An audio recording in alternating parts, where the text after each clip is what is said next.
আসসালামু আলাইকুম। বিশেষ করে কিছু নাই, আপনারা সবাই জানেন কি হয়েছে। তো আমার কাছে একটা জিনিস মনে হয় যে বর্তমানে আমাদের যে জেনারেশন, এই জেনারেশনটাই তো মেইনলি নির্বাচন, প্রশাসন, আইন শৃঙ্খলা বাহিনী এগুলোর শীর্ষ নেতৃত্বে আছে।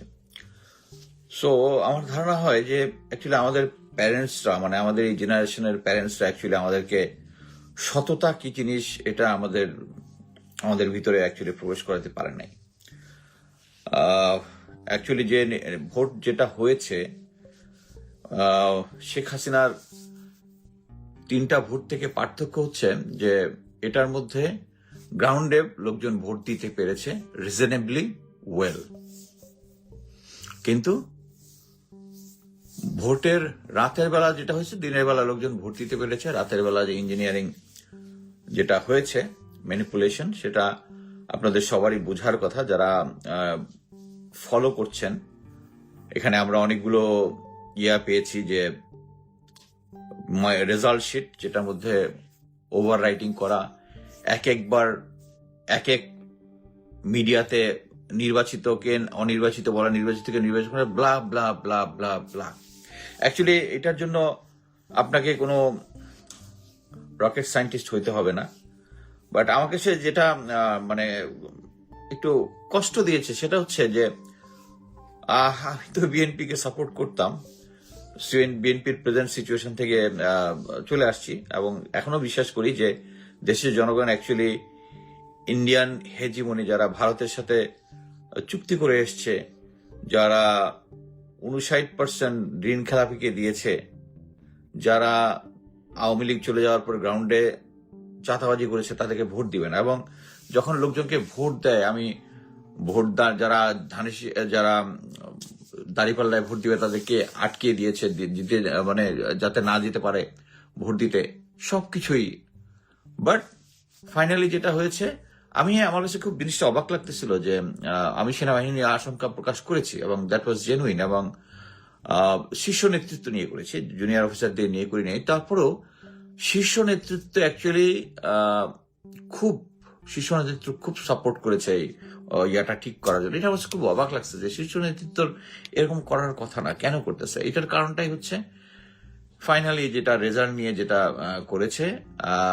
আমি যেটা জেনেছি যে যারা যারা বিভিন্ন কেন্দ্রে, তো জামাতের ছিল, কি বলে 11 জোটের যে যারা ছিল ওখানে এজেন্ট, তাদের কাছে তো ওখান থেকে রেজাল্ট সাইন হওয়ার পর যে রেজাল্টটা তারা যাওয়ার আগে তো সবাই সাইন করেছে, ওটার একটা কপি ওদের কাছে আছে। তারপরে এটা তারা ইলেকশন কমিশনে পাঠিয়েছে। ওদের রেজাল্টের সাথে, মানে গ্রাউন্ড থেকে যেটা পাঠিয়েছে, এদের সাথে মিল নাই। এটাই কোনো জায়গা থেকে হয়তো প্রসেস হয়েছে। এনিওয়ে, মানে আমি শেখ হাসিনার 17 বছর, তারপরে 1.5 বছর, প্রফেসর ইউনূস খুব হাসি হাসি দিয়ে সবাইকে জানিয়ে দিলেন যে তিনি একটা ভালো নির্বাচন করবেন। তিনি একটা ভালো নির্বাচন করেন নাই। জনগণের ভোটের যে লক্ষ্য, যেটা এটা প্রতিফলিত হয় নাই।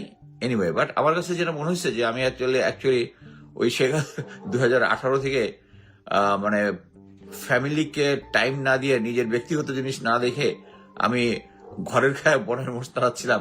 তো আমি ফাইনালি আজকে কনফার্ম হয়েছে, এই ঘরের খায় বনের মোষ তাড়ানো অ্যাকচুয়ালি যদি হইতো যে বাংলাদেশের কিছু একটা লাভ হবে, কোনো লাভ হবে না। আমি যেটা বলতেছি যে আমরা যখন শীর্ষ নেতৃত্ব দেশে যারা আছে, এটা আমার জেনারেশন, আমার জেনারেশন যখন তারা অনেস্ট হতে পারবে না, এবং তারা অনেস্ট হতে পারবে না, এটা নাম্বার অফ টাইম প্রুভেন। আর এটা সম্ভব না বাংলাদেশে। আর সহি নির্বাচন হবে না, সহি নির্বাচন আর হওয়ার কোনো সম্ভাবনা দেখি না। ওই যেটা কোন এক মনীষী বলেছিল যে আমাদের দেশের জনগণ যেরকম, তাদের নেতৃত্ব তেরকম।